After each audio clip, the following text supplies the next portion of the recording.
চাষি ভাইয়েরা, আমরা যারা ধান ফসলের চাষ করি, ধানের অধিক ফলনের জন্য কিংবা ধানকে বিভিন্ন রোগ ও পোকামাকড়ের হাত থেকে রক্ষা করার জন্য বিভিন্ন সময় বিভিন্ন স্প্রে করে থাকি।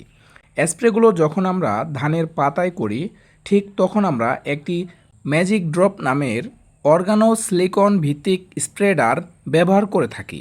আজকে আমরা জানব এই ম্যাজিক ড্রপের কার্যকারিতা সম্পর্কে। ম্যাজিক ড্রপ বালাইনাশকের পৃষ্ঠটান কমিয়ে পাতায় ওষুধ দ্রুত ও ব্যাপকভাবে ছড়িয়ে দেয়। স্প্রে করার 1 থেকে 2 ঘন্টার মধ্যেই এটি বালাইনাশককে গাছের পাতার সাথে এমনভাবে মিশিয়ে দেয় যা বৃষ্টির পানিতে ধুয়ে পড়ে না। ওষুধকে দ্রুত গাছের সাথে দেহের ভেতরে প্রবেশ করতে সাহায্য করে, ফলে শোষক পোকা ও রোগ দ্রুত দমন হয়। ম্যাজিক ড্রপ ব্যবহার করে কম ঔষধ ব্যবহার করে বেশি জায়গায় স্প্রে করা যায়, যা আমাদের আর্থিকভাবে খরচ কমায়। ম্যাজিক ড্রপ ব্যবহারের পরিমাণ প্রতি 10 লিটার পানিতে 2.5 থেকে 3 মিলি মিশিয়ে ভালোভাবে স্প্রে করতে হবে। দর্শক, ম্যাজিক ড্রপ ফসলের জমির জন্য খুবই কার্যকর।